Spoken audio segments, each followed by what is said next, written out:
Assalamualaikum, salam hormat. Bersulagi menerusi ruang bicara. Pada 1 Mei lalu, Perdana Menteri Tan Sri Muhyiddin Yassin semasa mengumumkan pelaksanaan Perintah Kawalan Pergerakan Fasa 5 ataupun Perintah Kawalan Pergerakan Bersyarat PKPB juga turut mendedahkan bahawa negara mengalami kerugian lebih kurang 2.4 bilion ringgit setiap hari sepanjang tempoh PKP dan jumlah kerugian kumulatif dari 18 Mac bermulanya PKP sekretari berkenaan adalah sebanyak 63 bilion ringgit. Dan malam ini secara khususnya kita ingin memberikan penekanan kepada sektor pembangunan infrastruktur yang mana pada masa sebelum ini sektor pembangunan infrastruktur merupakan antara penanda aras kepada kepesatan ekonomi negara. Bagaimana PKP COVID-19 memberikan impak kepada sektor ini, kita berbesar hati bersama-sama dengan Yang Berhormat Menteri Kanan Kerja Raya bersama-sama dengan saya sekarang ini, Datuk Seri Fadilah Haji Yusof. Terima kasih Datuk Seri kerana bersama-sama kami. Terima kasih kepada Perdana jemput saya sekali. Dan mungkin kalau kita ingin terus sahaja pergi kepada apa yang kita bincangkan, yang kita sebut, tambah-tambah lagi angka itulah yang menarik perhatian ramai sebenarnya apabila Tan Sri Muhyiddin Yassin menyebut 24 bilion. Berapa peratusan kalau boleh kita gambarkan yang melibatkan kerugian industri pembinaan, Datuk Seri? Dalam sektor pembinaan saja, melalui kajian yang dilaksanakan oleh CIDB, kita jangkakan kerugian 1 bulan MCO daripada yang pertama ialah lebih kurang 11.6 bilion. 11.6 bilion ni termasuklah dalam sektor pembinaan, iaitu pembinaan proper. Kedua iaitu jaringan kepada sektor pembinaan, sama ada professionals, bekalan bahan dan sebagainya. Jadi keseluruhan lebih kurang 11.6 bilion. Itu baru sebulan. Dan kalau PKP ini katalah diteruskan dalam seperti fasa yang sebelum ini tanpa PKPB, jumlah itulah yang akan didepani oleh sektor infrastruktur. Mungkin bertambah. Disebabkan jangkaan bulan pertama, kalau kita ingat MCO yang pertama, 2 minggu pertama itu tak ada pekerjaan boleh dilaksanakan kecuali yang essential service, makanan, perubatan, termasuklah kerja-kerja kritikal dalam bidang pembinaan. Kerja kritikal ialah untuk memastikan tak ada yang mendedahkan bahaya kepada orang ramai dan sebagainya. Jadi jumlah kerja yang begitu kecil sekali. Tapi kalau kita lanjutkan lagi kalau 2 bulan, yang saya khawatir kerugian lebih besar daripada 11.6 bilion kalau tambahan sebulan lagi, disebabkan ada masanya saya kira ada syarikat sudah pun gulung tikar sebab tak mampu untuk menanggung dari segi bayar gaji, bayar sewa dan sebagainya. Malahan kontrak yang ada pun mungkin terpaksa dibatalkan sebab mereka tak dapat nak melaksanakan kerja seterusnya. Jadi sudah pasti ianya akan lebih besar kerugian pada sektor pembinaan itu sendiri. Baik, apa timbang tara yang dibuat oleh kerajaan untuk memberi perhatian kepada sektor pembinaan pada saat kita masih lagi sedang bergelut dengan ancaman COVID-19 ini? Sudah pasti salah satu sektor perkembangan ekonomi ialah dilihat pada nilai gandaan. Jadi sektor pembinaan ini adalah satu sektor kalau kita membuat satu-satu projek gandaannya begitu banyak. Sebabkan ianya akan memberi pulangan bukan saja pada kontraktor tapi juga kepada pembekal hikmat kepada kontraktor, konsultan, orang membekalkan bahan binaan, pekerja-pekerja yang akan dapat diberi pekerjaan dan banyak lagi services yang lain, termasuklah pengangkutan dan sebagainya, manufacturing dan sebagainya. Ini akan dapat manfaat daripada satu projek yang kita laksanakan. Maknanya kesannya banyak. Sebab itu kita melihat pendekatan kita ialah kita kena gerakkan sektor pembinaan ini dalam keadaan yang segera, terutamanya fokus kita ialah pada G1 dan G2. Sebab G1, G2 jumlah pekerjanya tak ramai tapi kerjanya cepat. Walaupun jumlahnya kecil tapi impaknya direct kepada masyarakat kita, dan ini diharapkan nanti akan dapat menggerakkan ekonomi di peringkat akar umbi. Ini yang kita harap ianya akan dapat membantulah aliran tunai dan membantu masyarakat kita menyara kehidupan. Sebab mereka ini akan biasanya mereka akan belanja. Dan ini yang kita lihat. Dan sebab itu saya melihat bahawa walaupun ini dilaksanakan, tapi penekanan kita ialah untuk memastikan keselamatan, kesihatan pekerja juga dijaga. Sebab itu kita bangunkan SOP bekerjasama dengan Kementerian Kesihatan, dengan MITI dan pelbagai agensi lain untuk memastikan SOP ini mesti dipatuhi. Sebab kita nak imbangi di antara kehidupan rakyat kita dan juga kesihatan dan nyawa rakyat kita kena jaga. Imbangi kedua ni. Dan kita memberi penekanan ini, sebab itu kita memberi tumpuan dalam memastikan walaupun kita buka, tapi kita kena pantau, kita kena pastikan penguatkuasaan akan dapat dijaga. Kalau berlaku saja, bagaimana kita nak recover balik supaya kita tidak pastikan ianya akan merebak ke tempat lain. Okey. Sektor pembinaan kita tahu memang punya tenaga kerja yang ramai. Jadi orang risau kewujudan kluster pembinaan selepas PKP 5 ini apabila ia dibenarkan beroperasi. SOP yang Datuk Seri sebutkan, bagaimana boleh kerajaan pastikan ia diikuti, dan kalau kita merujuk tentang kes 28 pekerja di tapak pembinaan di Jalan Ampang yang positif COVID-19 sebelum ini, apa statusnya dan perancangan kementerian? Mungkin sebelum kita pergi ke situ, kita kena lihat pendekatan kerajaan dengan nasihat daripada Kementerian Kesihatan. Bila berlaku je dulu, apa yang dilaksanakan ialah kita buat MCO pertama. MCO pertama ni di keseluruhan negara kita sekatkan pergerakan. Ini untuk mengawal. Bila kita dapat mengawal, konten dan sebagainya, kita lanjutkan lagi MCO kedua. MCO kedua lebih diperketatkan. Kemudian MCO yang ketiga. Dan keempat ni ialah yang kita laksanakan melalui pendekatan yang agak berbeza, sebab itu imbangi. Sebab pada masa itu dirasakan bila kita meletakkan peringkat pertama, pendekatannya ialah supaya kita tidak menyebabkan kenaikan COVID itu secara mendadak, penularan itu. Jadi kita kena kawal dan sekat. Dan dalam tempoh itu kita dapat menyiapkan Kementerian Kesihatan untuk meningkatkan keupayaan mereka, meningkatkan keupayaan ICU, ward untuk pesakit COVID, hospital dipertingkatkan, lab makmal untuk test diperbanyakkan, dan kita paksa belanja, mencari membeli banyak-banyak bahan berhubung kait dengan perubatan, di mana kerajaan memperuntukkan jumlah yang besar, 1 bilion untuk meningkatkan keupayaan, dan kita menyiapkan pada waktu itu keupayaan kita kepada maksimum untuk menyediakan for the worst.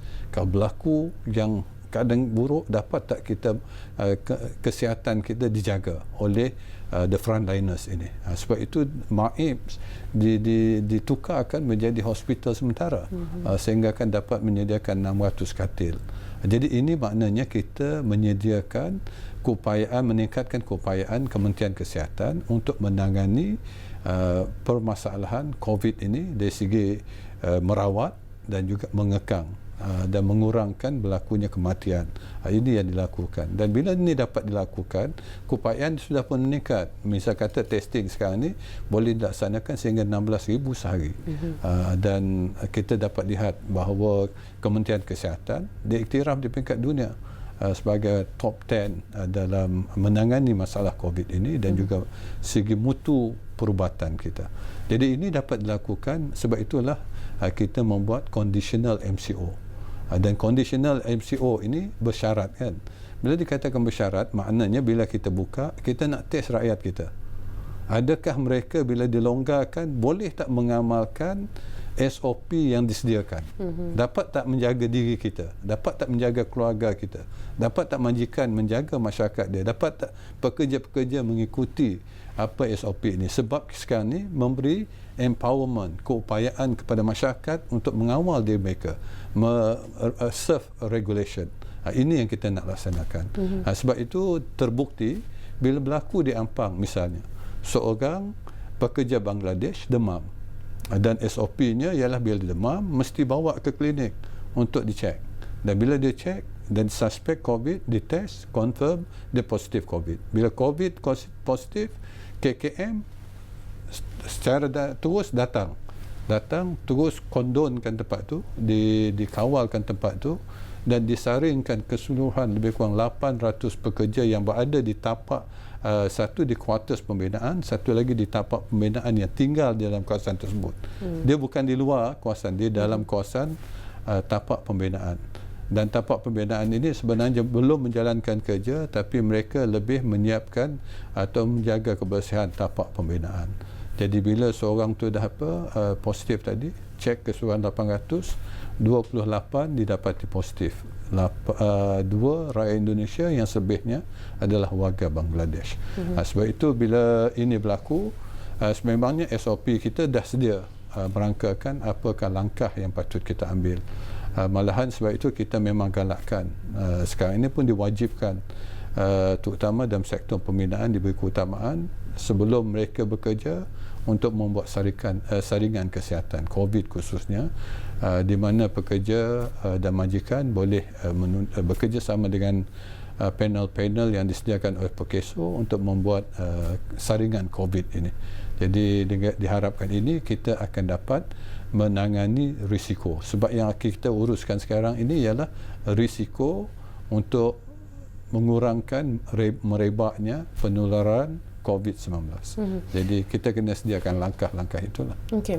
Adakah Datuk Seri merasakan sektor ini agak bukan dikatakan selamat, tapi sekurang-kurangnya dalam kawalan kerana nature pekerjaan mereka begitu, dalam maksudnya mereka sendiri contain dalam satu tempat sahaja, mereka tinggal bersama-sama, jadi kurang agak rendah sedikit risikonya. Risiko boleh dikawal. Maknanya risiko memang ada, tidaklah berapa tinggi, disebabkan mereka terkawal dalam environment kerja yang terkawal.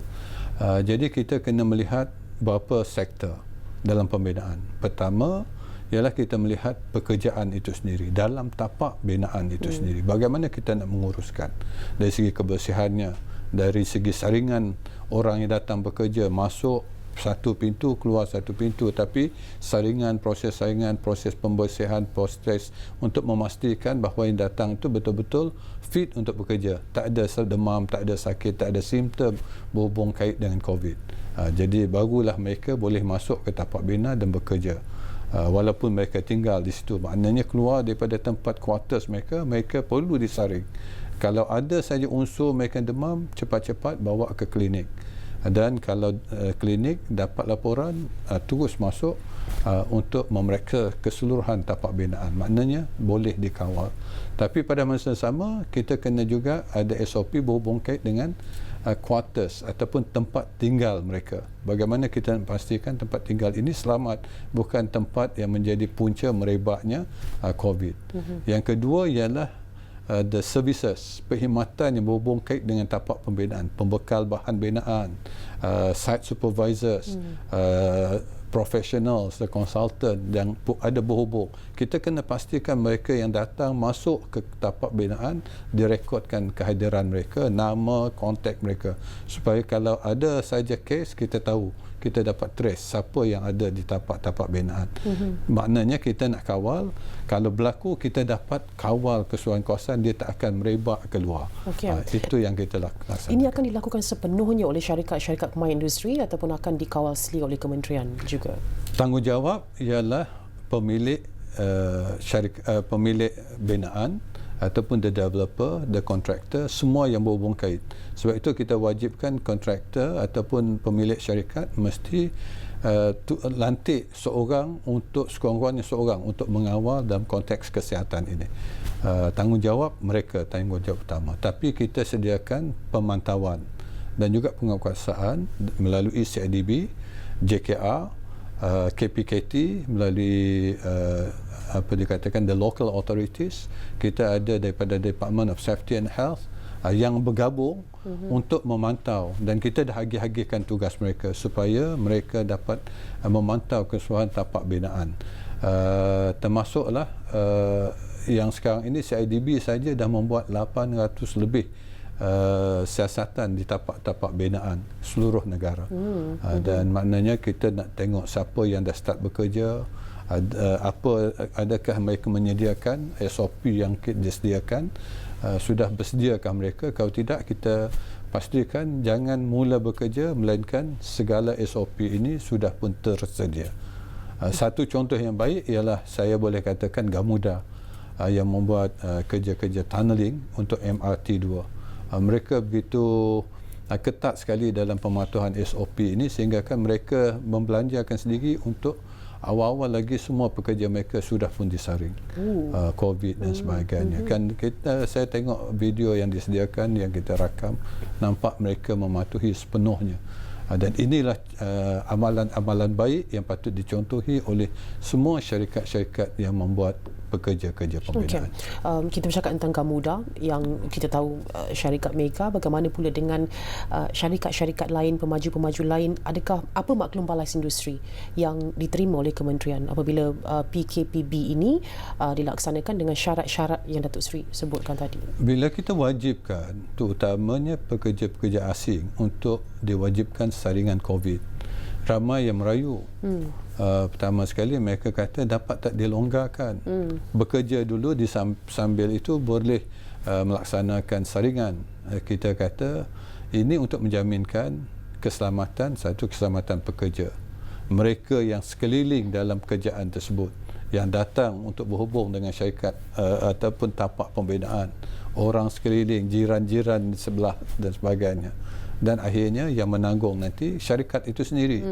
Kalau ada yang positif, syarikat kerja itu akan ditutup sekurang-kurangnya 14 hari untuk menunggu kuarantin itu kan. Dan untuk pembersihan tapak dan sebagainya. Akhirnya mereka juga yang akan menanggung kerugian. Tapi yang lebih penting untuk memastikan keselamatan, kesihatan pekerja dan rakyat kita terjaga. Sebab itu SOP ini perlu dijaga. Ini dikatakan the new normals, cara kita bekerja, cara baru.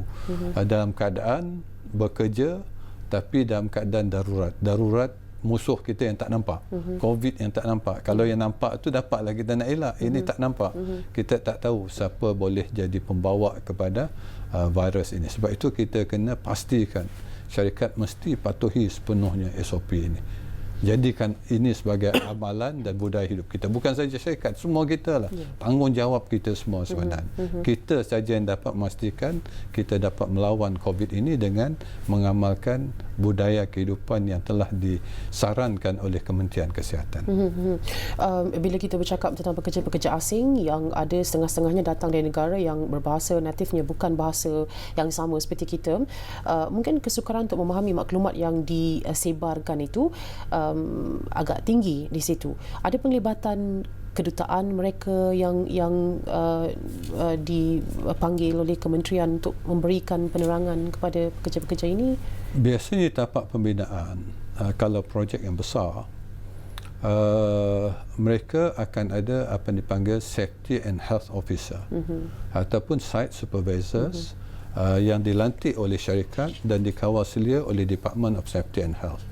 Bila masuk saja ke tapak, kita ada proses sebelum memulakan pekerjaan, apa dikatakan taklimat harian dalam sudut kesihatan, dalam sudut keselamatan, untuk diingatkan dari masa ke semasa.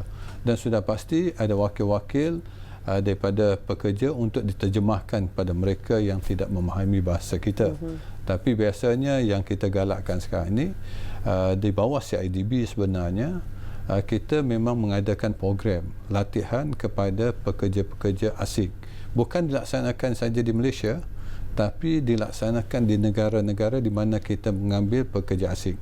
Dan di mana pelatih-pelatih itu ataupun syarikat wakil-wakil syarikat dilantik yang diakreditasikan oleh CIDB untuk melatih supaya mereka datang nanti dia pertama memahami budaya kita, kedua mereka akan tahu memiliki kemahiran yang diperlukan dalam sektor pembinaan ini.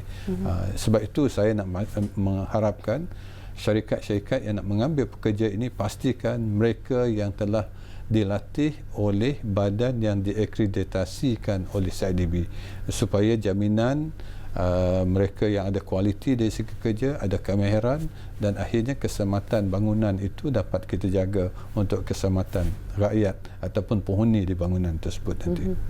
Baik, ruang bicara malam ini bersama-sama dengan Menteri Kanan Kerja Raya Datuk Seri Fadilah Haji Yusof, dan anda kita berikan peluang untuk terlibat sama-sama dalam interaksi kita pada malam ini. Anda boleh menghubungi kami 0320594624 ataupun 20594625 selain menonton terus di Facebook Bernama TV.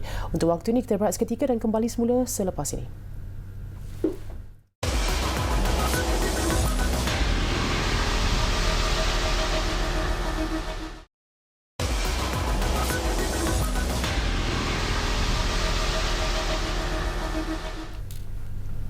Kembali menerusi ruang bicara sampai ke pukul 10 malam nanti bersama-sama dengan saya Wan Syarina dan juga Muhammad Datuk Seri Fadilah Haji Yusof, Menteri Kanan Kerja Raya, bercakap tentang cabaran mendepani normal baharu kluster infrastruktur.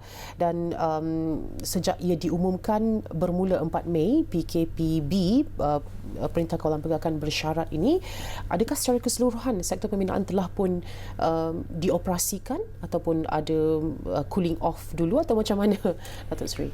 Kita sebenarnya mulakan berfasa daripada MCO pertama yang dibenarkan hanya kerja-kerja kritikal. Kerja kritikal yang perlu untuk memastikan satu sudut keselamatan, sudut kesihatan rakyat dan tempat itu dijaga. Sebab tahulah bila kita meletakkan MCO dulu, semuanya terberhenti. Bayangkan kerja yang tengah dibuat, tiba-tiba terberhenti, atap masih belum tutup misalnya dan sebagainya, itu boleh disambung. Itu dikatakan kerja-kerja kritikal. Kemudian dalam perancangan kita, fasa kedua, kita nak bukakan sebahagian lagi sektor.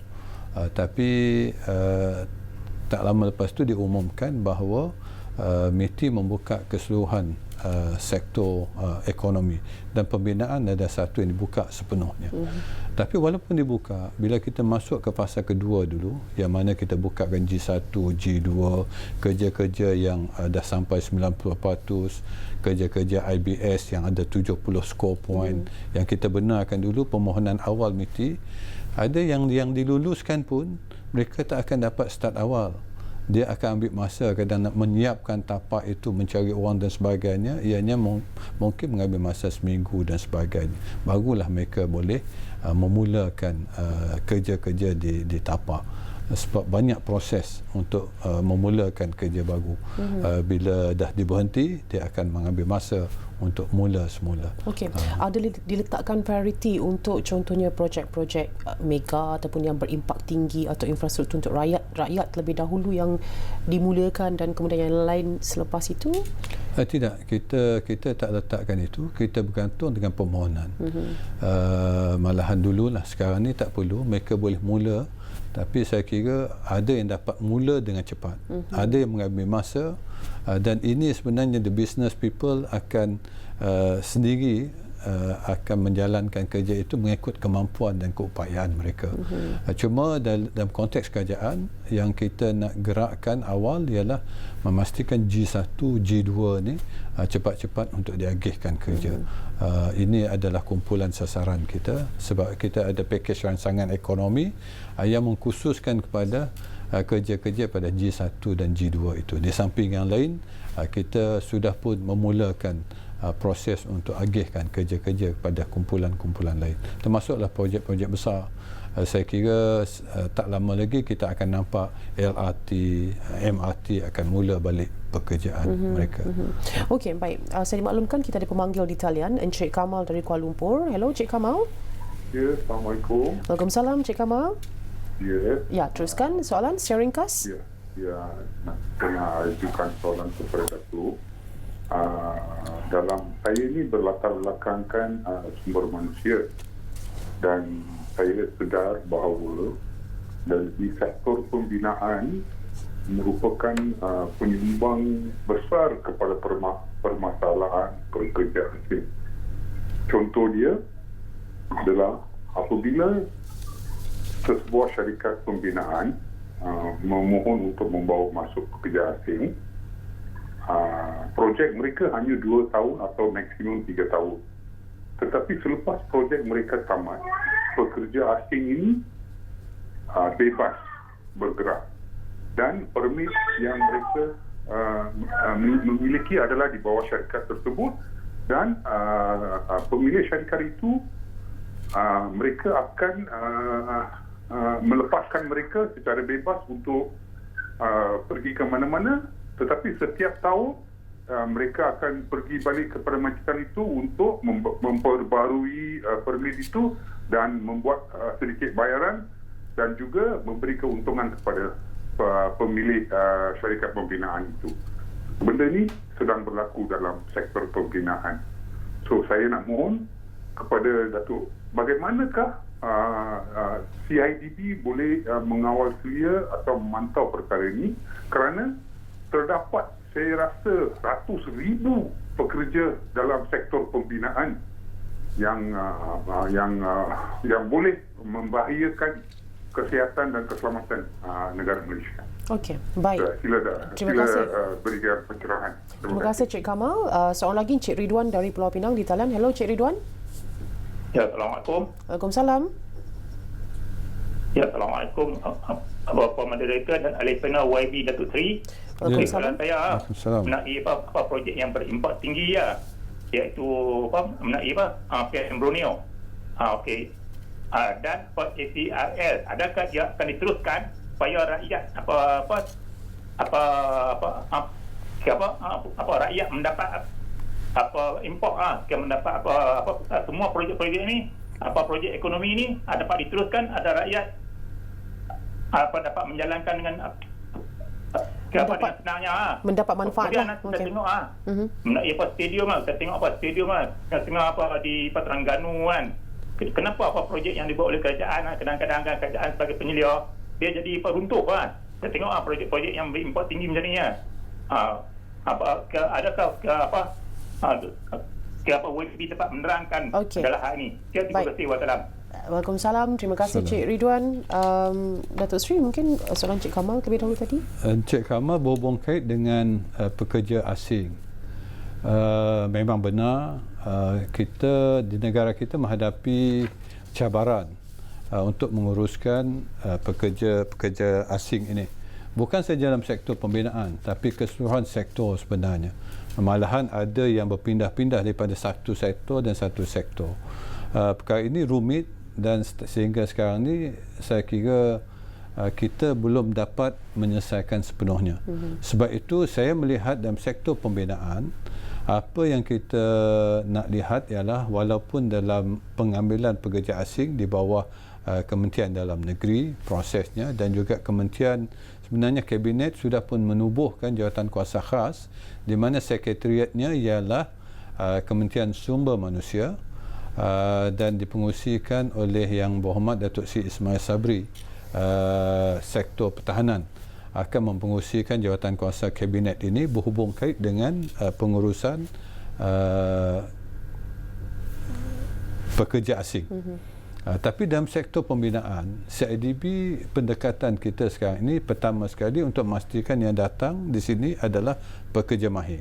Tadi saya dah nyatakan bahawa kita dah wujudkan di rantau Asia ini banyak tempat, Pakistan, Bangladesh, Indonesia dan sebagainya, pusat-pusat latihan yang diakreditasikan oleh CIDB untuk melatih mereka yang datang ini betul-betul ada kemahiran dan betul-betul sesuai dalam bidang pembinaan.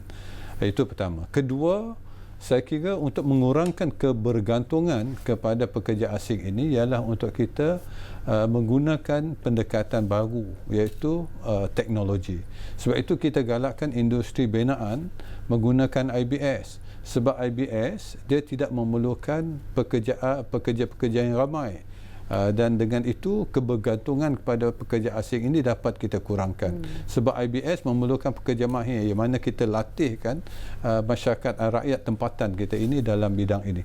Jadi ini salah satu pendekatan kita. Di samping itu kita juga mendekati melalui Building Information Modelling BIM supaya teknologi ini nanti akan menyebabkan sektor pembinaan kita lebih efektif, lebih efisien dan berdaya tahan dan berdaya maju.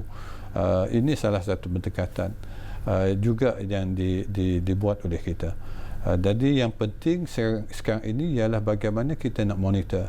Sebab itu sekarang ini saya kira apa yang dah dibangunkan melalui teknologi yang dibangunkan melalui MOSTI, misal kata MyTrace.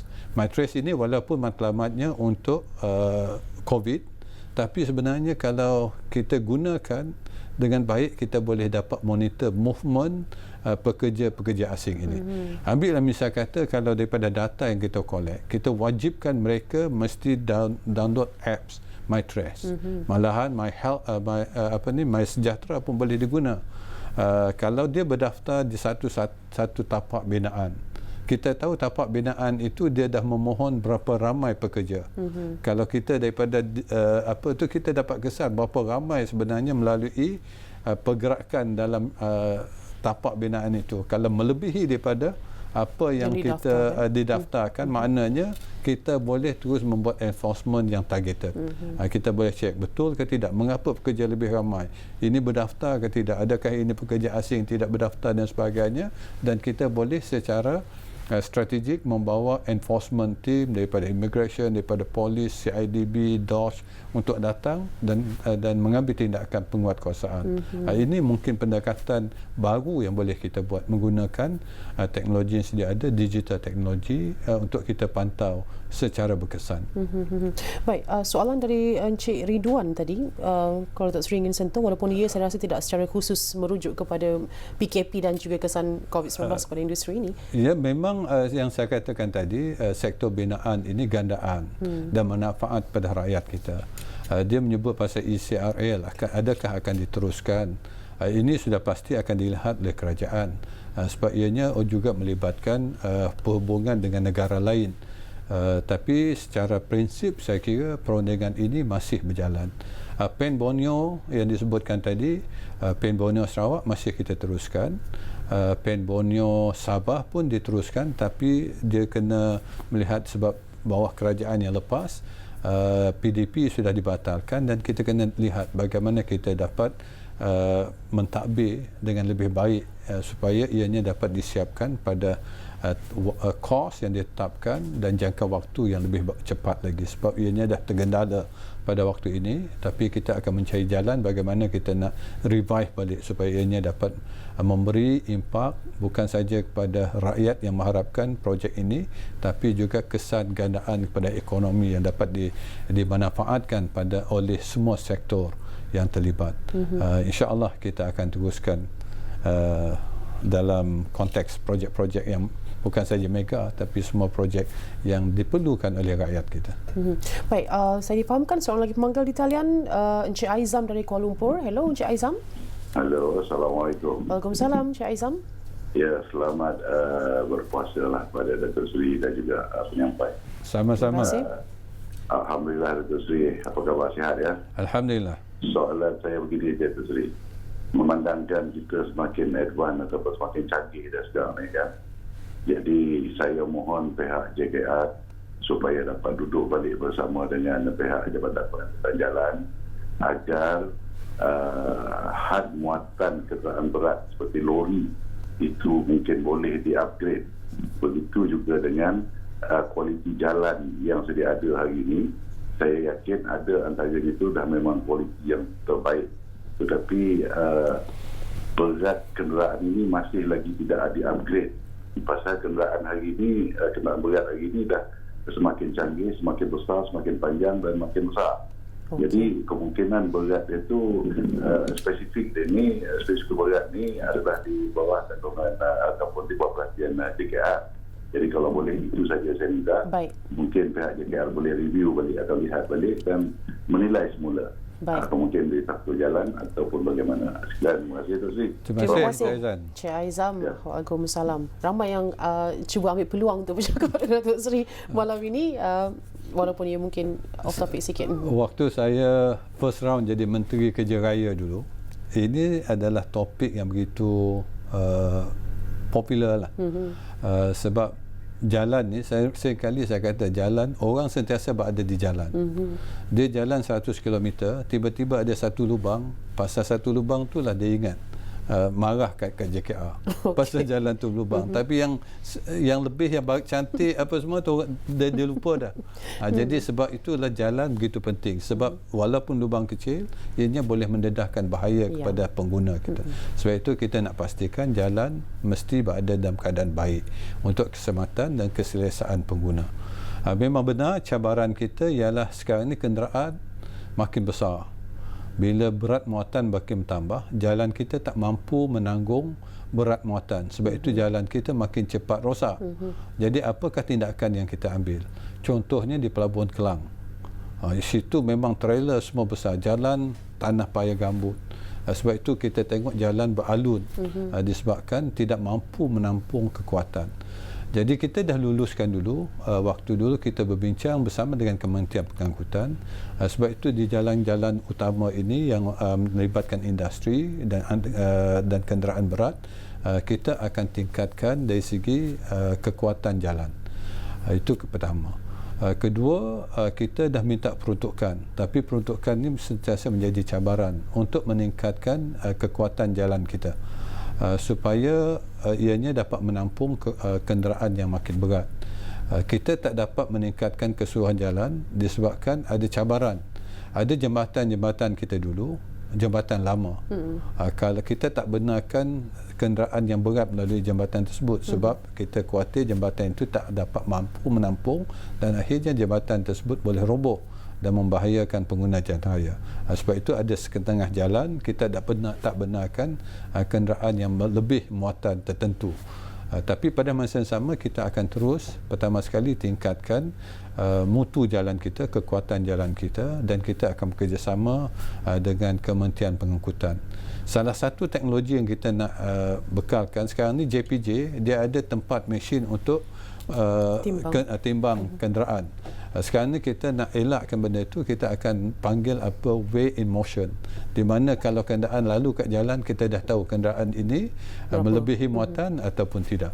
Ini kita kena kerjasama erat, bukan saja dengan Kementerian Pengangkutan tapi juga dengan syarikat-syarikat ataupun persatuan pengangkutan ini, supaya kita patuhi berat muatan, sebab berat muatan ini akan memberi kesan pada kedudukan jalan kita, akhirnya menyebabkan jalan tidak selesa dan tidak selamat digunakan oleh rakyat kita. Jadi ini memang salah satu tumpuan kita. InsyaAllah kita berusaha akan selesaikan sedikit demi sedikit lah. Okey. Baik, sebelum kita berhenti sekali lagi, ada soalan di Facebook dari Eric Yong yang menyebut bahawa saringan telah pun dibuat kepada semua pekerja asing, sama ada sektor pembinaan ataupun tidak, tapi jumlahnya disebut bahawa lebih 4 juta pekerja asing di Malaysia, dan kapasiti harian ujian saringan kita berapa puluh ribu, itu akan menyebabkan mungkin mengambil masa sangat lama untuk menyudahkan keseluruhan bilangan pekerja asing. Dan satu lagi, kos yang disebut ialah 300 hingga 400 ringgit untuk setiap pekerja. Bagaimana mungkin kerajaan boleh membantu syarikat-syarikat? Saya kira ini mewakili sektor swasta, korporat, Datuk Seri.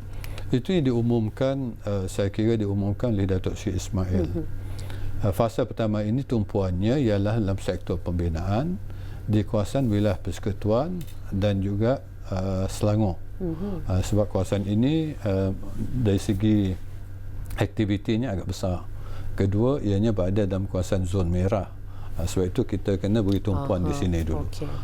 Sebab kalau ikut WHO, kita tak mewajibkan saringan, cuma saringkan mereka yang ada gejala. Barulah kita buat COVID test. Kalau tidak memadai, kita buat saringan suhu dan sebagainya. Tapi sebabkan risiko dalam sektor pembinaan ini adanya kes, jadi ianya menjadi targeted approach. Sebab Kementerian Kesihatan sekarang ni dah menukarkan strategi mereka menjadi targeted approach. Kalau berlaku, jadi dia zoomkan kawasan itu dulu. Kalau kita ingat dalam konteks dulu, seluruh negara, kemudian pergi pada negeri, negeri pergi pada daerah, daerah pergi pada lokaliti. Misal kata di Kuala Lumpur, di Selayang, difokuskan pada Selayang, di kampung, di Masjid India. Sekarang ni kita pergi pada sektoral, sektor pembinaan. Jadi fokuskan pada sektor pembinaan di quarters, di tempat tinggal mereka, di tapak binaan. Kita saringkan mereka supaya pastikan sektor ini okey, dah disaringkan keseluruhan. Maknanya sampling tu dah ada. Bila sampling, kita boleh mengagakkan apakah kemungkinan yang mungkin berlaku, dan Kementerian Kesihatan lebih bersiap siaga dalam konteks tersebut untuk mendepani apa saja cabaran. Itu pendekatan yang dilaksanakan oleh Kementerian Kesihatan. Sebab kita berpandu penuh kepada menasihat dan pandangan daripada Kementerian Kesihatan. Sebab komitmen kita ialah untuk imbangi tadi antara kehidupan, kesihatan dengan juga kehidupan rakyat kita. Nyawa, kesihatan dan kehidupan. Nak cari pendapatan lah, sara hidup dan sebagainya. Ini penting kan. Saya kira ia sangat menjelaskan sebenarnya dan memberitahu ataupun memberikan indikasi kepada kita bahawa orang-orang, para pemikir yang ada sekarang ini dalam kerajaan telah pun memikirkan perkara-perkara seperti ini, dan insya-Allah ia akan berjalan ministeri peringkat yang telah pun dirancang. Kita akan berehat seketika, kembali semula selepas ini. Teruskan bersama-sama kami dalam Ruang Bicara untuk blok terakhir seketika nanti.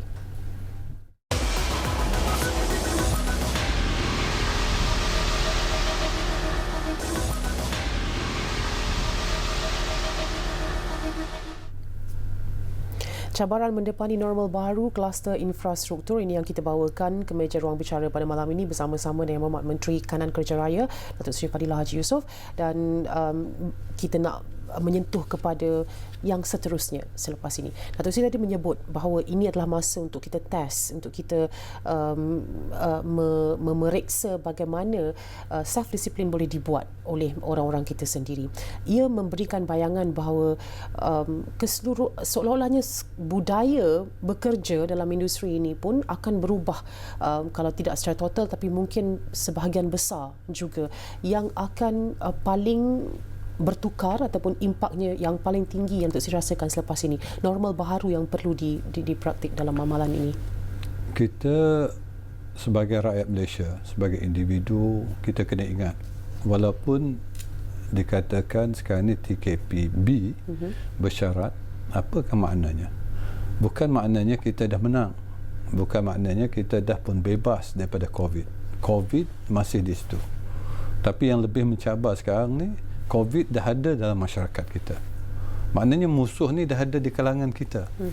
Jadi sebab itu kita walaupun bebas bergerak untuk bekerja, untuk buat apa saja urusan yang dah diumumkan, tapi kita kena ingat bahawa kita masih kena berjaga-jaga. Sebab itu ada yang diumumkan senarai yang tidak boleh kita lakukan.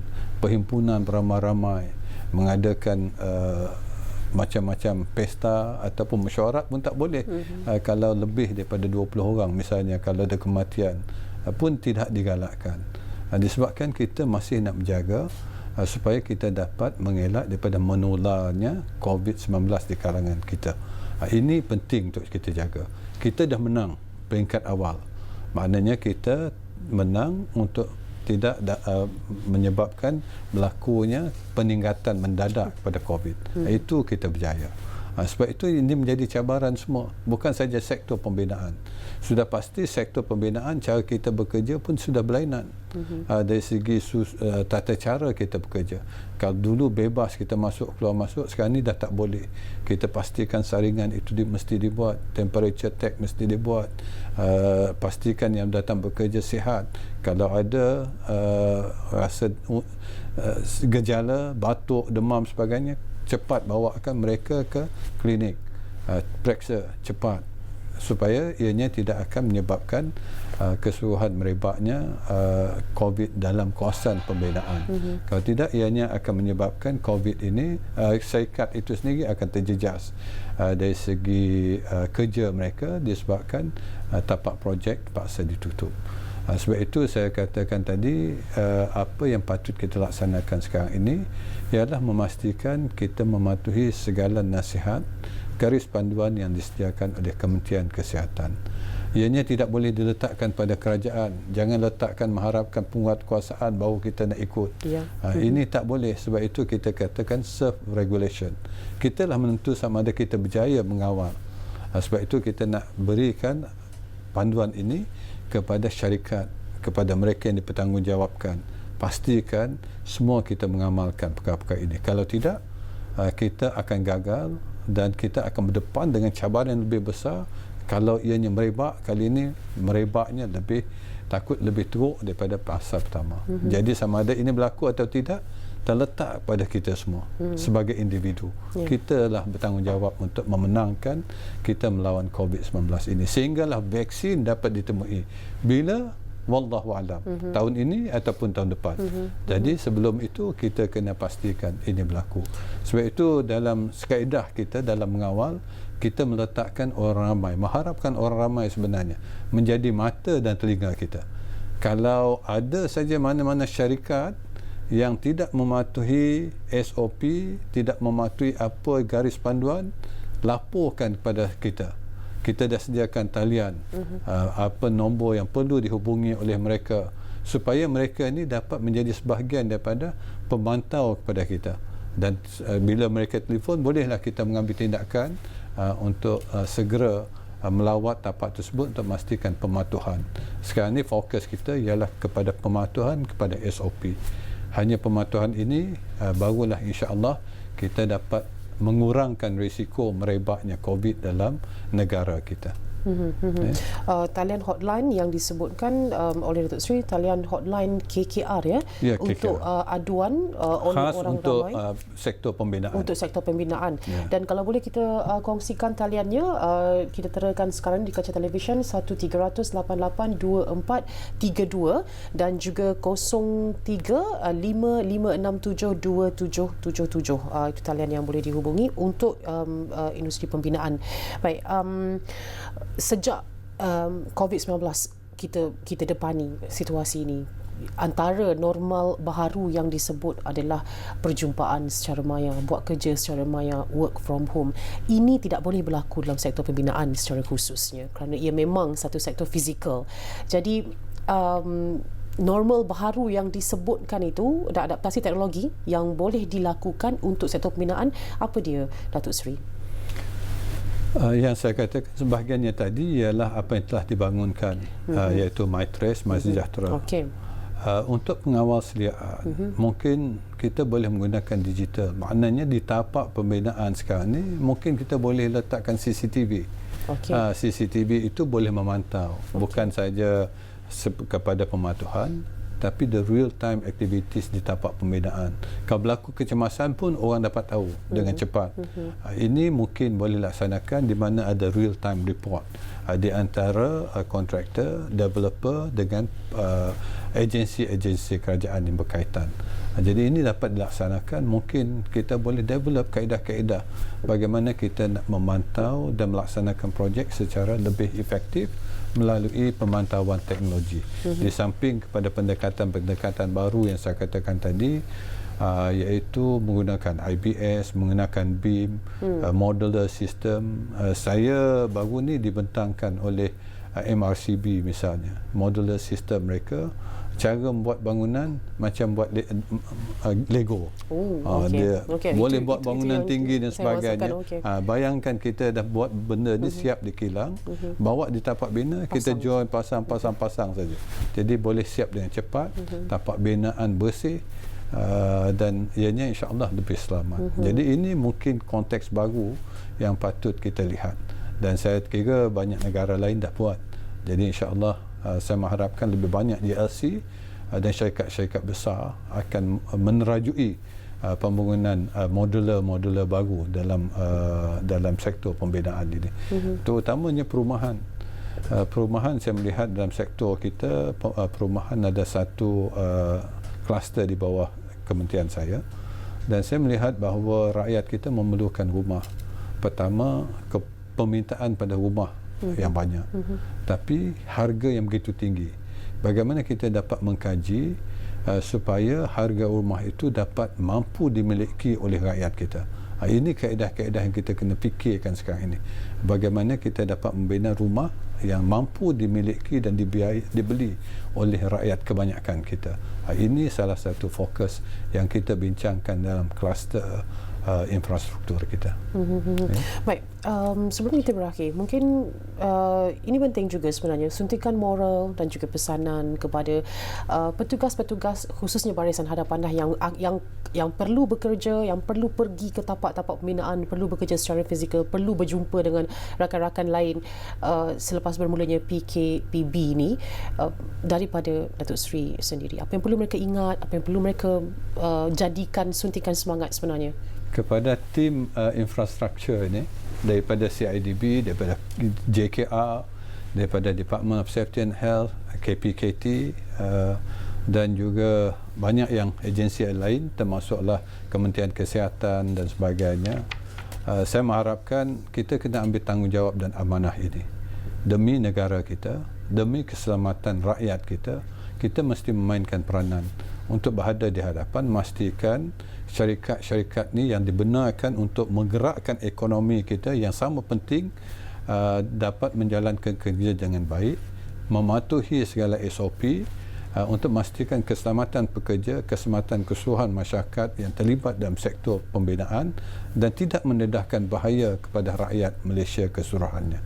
Dan ini kita kena mainkan peranan sebagai satu pasukan. Dan lebih utama, kalau kita dapat memainkan peranan ini, kita dapat juga meringankan bebanan kepada frontliners kita, terutamanya di Kementerian Kesihatan, mereka yang berada di ward ICU dan sebagainya. Tidak ada kes yang mendadak, jadi mereka pun dapat memberi hikmat yang lebih baik sebab kurangnya tekanan, kurangnya bebanan, dan mereka juga boleh mencari masa untuk berehat sebab kes yang makin kurang dan sebagainya. Sebab itu matlamat kita bersama ialah memastikan kita menang melawani COVID-19 ini, mengurangkan jangkitan. Kalau dapat, kita nak menyelesaikan masalah ini langsunglah dan sehingga kosong. Tapi pada masa yang sama, kita kena sedar bahawa menggerakkan ekonomi adalah juga perkara yang penting sebab ianya akan memberi kesejahteraan dan juga kemakmuran pada rakyat dan negara kita. Kalau ini tidak dapat ditangani, kita juga akan menyebabkan masalah-masalah lain tidak dapat kita tangani. Sebab itu saya kira amat penting untuk kita seimbangkan di antara keperluan menjaga kehidupan, menjaga kesihatan dan juga menjaga nyawa rakyat kita. Ini perlu kita seimbangkan, walaupun nyawa itu menjadi keutamaan, tapi nyawa, kesihatan, kalau tidak ada ekonomi, ianya juga boleh memberi kesan dan impak yang besar pada negara dan rakyat kita. Jadi sebab itu marilah sama-sama kita berusaha dan berdoa semoga kita berjaya dalam kita berperang melawan COVID-19 ini. Jadi pastikan, amalkan budaya yang sihat, jaga penjarakan sosial, jaga kebersihan diri, jaga kebersihan tempat, dan kalau ada yang tidak mematuhi, tolong laporkan kepada Kementerian Kerja Raya. InsyaAllah kita memberi komitmen untuk memastikan pematuhan ini dipatuhi sepenuhnya oleh mana-mana mereka yang terlibat dalam sektor pembinaan. Baik, hipotesis Datuk Seri, berapa lama lagi harus normal baharu ataupun perbezaan daripada yang sebelum ini dibiasakan oleh pemain industri dalam sektor pembinaan, ataupun adakah kemungkinan kita akan kembali semula seperti sebelum ini? Saya mengharapkan amalan baik ini akan diteruskan sama ada COVID ataupun tidak. Sebab kita tak tahu bilakah yang lain-lain yang akan datang. Jadi kalau kita dapat amalkan budaya yang baik, yang sihat ini, insya-Allah apa saja yang datang kita dapat elakkan, mengurangkan risiko jangkitan. Dan kalau ikut ramalan pakar, vaksin paling cepat tahun depan. Jadi makna lama lagi kita akan terus kekal dalam norma baru ini. Jadi teruskanlah jadi budaya kehidupan kita supaya kita selamat, supaya kita sihat, keluarga, masyarakat dan negara kita keseluruhannya. Baik. Terima kasih Datuk Seri untuk satu jam yang saya kira penuh padat intipatinya dan penuh jelas penerangannya untuk kita sama-sama hadam pada malam ini, bercakap tentang normal baru kluster infrastruktur dalam cabaran kita mendepani COVID-19 dan juga Perintah Kawalan Pergerakan yang dikuatkuasakan. Terima kasih lagi Datuk Seri Fadil Haji Yusof, Menteri Kanan Kerja Raya, bersama-sama dengan kita dalam Ruang Bicara. Berakhir di sini, terima kasih untuk anda juga yang menonton siaran Bernama TV. Saya Wan Syahrina, jumpa lagi.